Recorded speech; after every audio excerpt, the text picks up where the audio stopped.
Hello, welcome back to my YouTube channel. ಇವತ್ತಿನ ವಿಡಿಯೋದಲ್ಲಿ Hyderabadi green chicken ಮಾಡೋದು ಹೇಗೆ ಅಂತ ನೋಡ್ಕೊಂಡು ಬರೋಣ. ನಾನು ಫಸ್ಟ್ ಇಲ್ಲಿ ಅರ್ಧ kg ಚಿಕನ್ ತೊಗೊಂಡಿದ್ದೀನಿ, ಒಂದು ಕಟ್ಟು ಪಾಲಕ್ ಸೊಪ್ಪನ್ನ ಕುದಿಸಿಟ್ಕೊಂಡಿದ್ದೀನಿ, ಹಾಗೆ 8ರಿಂದ 10 ಮೆಣಸಿನ್ಕಾಯಿ, ಒಂದು ಹಿಡಿಯಷ್ಟು ಕೊತ್ತಂಬರಿ, ಸ್ವಲ್ಪ ಪುದೀನ, ಹಾಗೆ ಇಲ್ಲಿ ಒಂದು ಪ್ಯಾನ್ಗೆ ನಾನು ಸ್ವಲ್ಪ ಬೆಳ್ಳುಳ್ಳಿ, ಹಾಗೆ 3 ಹೆಚ್ಚಿಕೊಂಡಿರೋ ಅಂಥ ಈರುಳ್ಳಿ ಹಾಕೋತಾ ಇದ್ದೀನಿ, ಹಾಗೆ 3 ಹೆಚ್ಚಿರೋ ಟೊಮ್ಯಾಟೊ,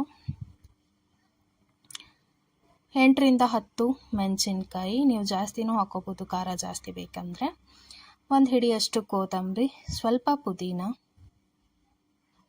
ಹಾಗೆ 4ರಿಂದ 5 ಗೋಡಂಬಿ ಹಾಕ್ಕೊಳ್ತಾ ಇದ್ದೀನಿ,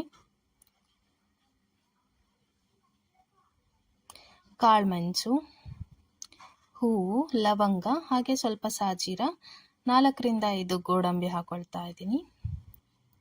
ಹಾಕ್ಕೊಂಡು ಸ್ವಲ್ಪ ಎಣ್ಣೆ ಹಾಕ್ಕೊಂಡು ಎಲ್ಲನೂ ಚೆನ್ನಾಗಿ ಫ್ರೈ ಮಾಡಿ ಇಟ್ಕೊಳ್ಳಿ. ಇವಾಗ ಇಲ್ಲಿ ಪಾಲಕ್ನ ರುಬ್ಬಿಟ್ಕೊಂಡಿದ್ದೀನಿ, ಪಾಲಕ್ ಪ್ಯೂರೆ. ಹಾಗೆ ಇಲ್ಲಿ ಇದನ್ನು ಹುರ್ಕೊಂಡಾದ್ಮೇಲೆ ಒಂದು 5 ನಿಮಿಷ ಬಿಟ್ಟು ಇದನ್ನು ರುಬ್ಕೊಂಡು ಬರಬೇಕು. ಇಲ್ಲಿ ಒಂದು ಪಾತ್ರೆಗೆ ಸ್ವಲ್ಪ ಎಣ್ಣೆ, ಹಾಗೆ ಸ್ವಲ್ಪ ಹೆಚ್ಚಿಟ್ಕೊಂಡಿರೋ ಅಂಥ ಈರುಳ್ಳಿ, ಹಾಗೆ ತೊಳೆದಿಟ್ಕೊಂಡಿರೋ ಅಂಥ ಚಿಕನ್ನ ಹಾಕ್ಕೊಂಡು ಫ್ರೈ ಮಾಡ್ಕೊಳ್ಳಿ.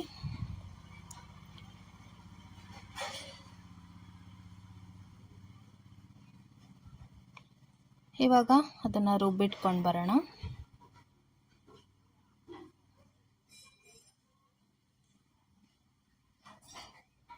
ಇವಾಗ ಚಿಕನ್ಗೆ ಅರ್ಧ ಸ್ಪೂನಷ್ಟು ಅರಿಶಿನ, 2 ಸ್ಪೂನಷ್ಟು ಧನಿಯಾ ಪುಡಿ, ಹಾಗೆ 2 ಸ್ಪೂನಷ್ಟು 2 ಸ್ಪೂನಷ್ಟು ಚಿಕನ್ ಮಸಾಲ ಹಾಕ್ಕೊಂಡು ಈ ಥರ ಎಲ್ಲ ಚೆನ್ನಾಗಿ ಮಿಕ್ಸ್ ಮಾಡ್ಕೊಳ್ಳಿ.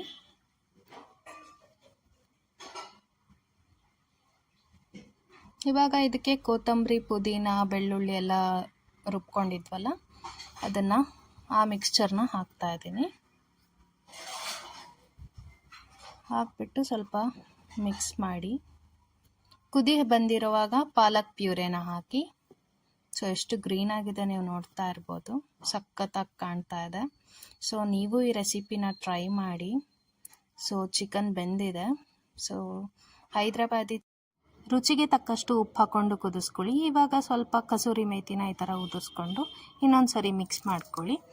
ಈ ರೆಸಿಪಿ ನಿಮಗೆ ಇಷ್ಟ ಆಗಿದ್ದಲ್ಲಿ ಲೈಕ್ ಮಾಡಿ, ಶೇರ್ ಮಾಡಿ, ಕಮೆಂಟ್ ಮಾಡಿ, ಹಾಗೆ ನಮ್ಮ ಚಾನಲ್ನ ಸಬ್ಸ್ಕ್ರೈಬ್ ಮಾಡಿ.